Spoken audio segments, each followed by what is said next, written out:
My name is Travis Webb. I'm an Argentine Tango instructor. I've been teaching and performing for about 8-9 years, somewhere in there.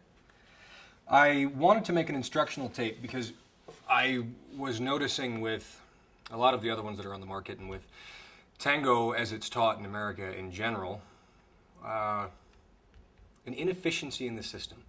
It seemed like in watching those tapes or in taking those classes, it would take a lot of time to really be able to get at the material, and it would require a partner and it would require a space. And it's not true that it takes those things to be able to become really good at tango. In fact, the only thing that it takes is a certain willingness to practice. Tango is often talked about in words like it takes two to tango, and you have to have a man and a woman to tango, and there's it depends on your partner, and the man leads and the woman follows. And these are all ideas that are incredibly outdated and have the effect, in fact, of slowing the rate at which you learn. It takes you to tango. I know it's a terrible rhyme, but it does. It takes your own commitment to your own practice, which can be fun too. It doesn't take a partner, and it doesn't take a dance studio. If you have a kitchen with a linoleum floor or a washer and dryer room or whatever you happen to have where you can pivot, you can practice this stuff.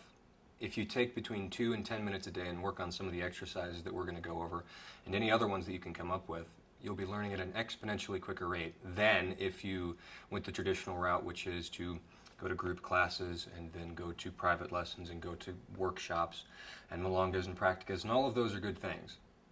Do as much of them as you want and can afford. We have it broken down, the curriculum in this tape, that takes you through all the steps that you need to go from a complete beginner dancer to an intermediate dancer. These are the same tools and the same fundamentals that you'll ultimately be using years down the road as an advanced dancer. This curriculum is designed to be watched and then practiced.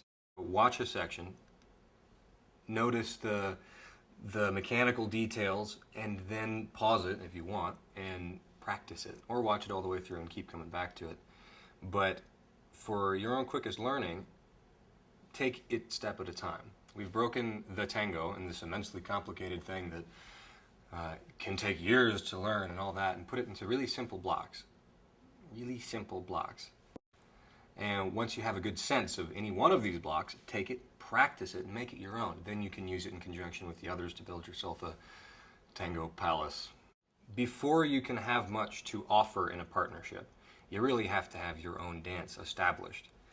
Imagine a painter who came in and just did Picasso. No, you practice.